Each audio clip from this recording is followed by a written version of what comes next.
প্রিয় দর্শক, ময়না হত্যাকাণ্ডে তদন্ত করতে গিয়ে বের হয়ে আসলো আসল রহস্য। এবার ময়নার বাবা নিজেই প্রকাশ করলো তার মেয়েকে কে খুন করেছে। এবং কি আমরা অনেকে জানি সোশ্যাল মিডিয়াতে ময়নার মা এবং কি ময়নার চাচাকে আমরা অনেক ধরনের মন্তব্য করেছি, সেটা সোশ্যাল মিডিয়াতে আপনারা সবাই দেখেছেন, ভাইরাল হয়েছে। অনেকে মন্তব্য করতেছেন ময়নার মা এবং কি ময়নার চাচার পরকীয়া সম্পর্কের কারণে ময়নাকে আজকে না ফেরার দেশে চলে যেতে হলো। আসলে এটা একদমই ভুল। তা আমরা ভুল কিছু শেয়ার না করে আসল রহস্যটা আমরা সবার মাঝে তুলে ধরবো এবং কি যাতে সত্যটা প্রকাশ পায়। এবার ময়নার বাবার কল রেকর্ডটা আপনারা শোনার আগে সবাই ভিডিওটা প্লিজ দ্রুত গতিতে শেয়ার করবেন, যারা বিভিন্নভাবে এই ভিডিওটিকে এডিট ফেডিট করে ভুল কিছু সোশ্যাল মিডিয়াতে প্রচার করা হচ্ছে। তাই আমরা ময়নার বাপের সেই কল রেকর্ডটা আপনাদেরকে শোনাবো, আর আপনারা ভিডিওটা বেশি বেশি করে শেয়ার করে দেবেন, যাতে ময়নার আসল যে খুনি সে যেন আইনের আওতায় এনে তাকে যেন বাংলাদেশ সরকার দর্শনের রায়টা যেন ওপেন করে, সেই প্রত্যাশা আমরা বাংলাদেশ সরকারের কাছে রাখবো।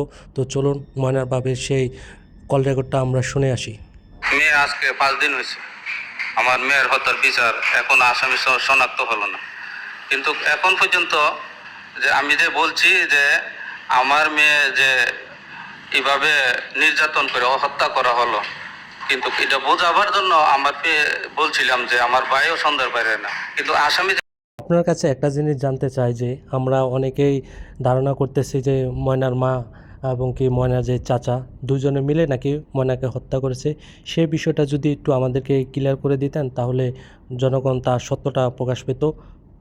আছে, আমার স্ত্রীকে আমি সন্দেহ করি না, আমার এতটুকু আত্মবিশ্বাস আছে আমার স্ত্রীর প্রতি, আমার স্ত্রী করতে পারে না। এখন আচ্ছা, আমরা আপনার সাথে আবার পরবর্তীতে লাইনে যুক্ত হব। তো এখন দর্শক, আপনারা সবাই ময়নার বাপের সেই কল রেকর্ডটা শুনতে পারলেন যে ময়নার খুনের সাথে ময়নার মা এবং কি চাচা জড়িত নয়। এখন কথা হলো ময়নার বাপের যার গেছে সে বুঝে, ময়নার বাপে ময়নাকে হারিয়েছে।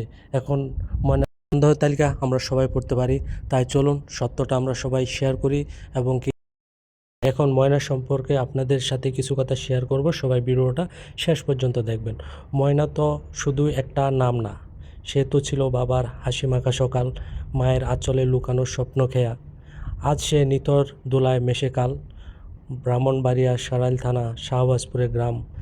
এই মাটির বুকে হারিয়ে গেল এক টুকরো প্রাণ, কেড়ে নিল শিশুটার স্বপ্ন সম্মান। ভালোবাসা এই অন্যায় কি চলবে এই বাংলাদেশে? থাকবে চুপ, থাকবে রাষ্ট্র প্রশাসন আশা। নির্যাতনের ছায়া হারিয়ে যাচ্ছে শত শত মুখ। আজ ময়না, কাল হয়তো হবে তোমার কন্যা। ভাই তুই বুঝ, আর কত প্রাণ চায়, আর আর কত চোখের জল আইনে আছে, কিন্তু বিচারে যেন শুধুই ফাঁকা গোল। যাতে আজ চুপ করে বসে না থেকে হোক প্রতিবাদ কণ্ঠের আওয়াজ। একদিনের পোস্ট নয়, চাই স্থায়ী আইন, যাতে ধর্ষকের কাপে শুনে মৃত্যুর ডাকনাম। ময়নার চোখে আজ কোটি শিশুর কান্না, তাদের কণ্ঠ বলি আর না, আর না। প্রিয় দর্শক, ময়না ছিল বাপমার খুব আদরের একটি মেয়ে, যার সম্পর্কে বললেই শেষ করা যাবে না। খুব মাসুম 9 বছরের একটা মেয়ে, তার সাথে যে অমানবিক কাজকর্মগুলো করা হয়েছে, আমরা চাই এটা সত্যটা তুলে আসার জন্য এবং কি ময়নার হত্যাকাণ্ডের সাথে যারাই জড়িত তাদেরকে বাংলাদেশের সর্বোচ্চ স্তরে যে আইনটা আছে সেটা প্রয়োগ করে তাদেরকে ওপেন মৃত্যুদণ্ড এবং কি জনসমাবেশে তাদেরকে মৃত্যুদণ্ড দেওয়া হোক, আমরাই চাই, সেটা প্রত্যাশা। প্রিয় দর্শক, ভিডিওটা অনেক লম্বা হয়ে গেল, ময়নার কথা বললে শেষ করা যাবে না। তবে আপনাদের কাছে একটাই রিকোয়েস্ট, আপনারা যারা ময়নার মাকে নিয়ে সন্দেহ করতেছেন, প্লিজ ময়নার মাকে আপনারা কেউ সন্দেহ করবেন না। আসলেও ময়নার বাবা নিজেই বলেছে তার পরিবার এমন কিছু করতে পারে না, কিন্তু সে জানে তার পরিবারের সম্পর্কে।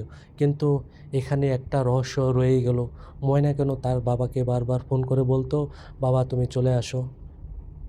হিসাব মেলাতে গেলে শুধুই আমরা একটা গোলক দাদার ভিতর পড়ে আছি। জানি না এটা পরবর্তীতে কি হবে, তবে আমরা চাই ময়নার সুষ্ঠু একটি বিচার হোক, যেন বাংলাদেশে আর এরকম অপরাধ করার আগে যেন ওই পাপীর বুক ধড়ধড় করে কাঁপে। তাই দর্শক, আপনারা সবাই ভিডিওটা দ্রুত গতিতে শেয়ার করবেন।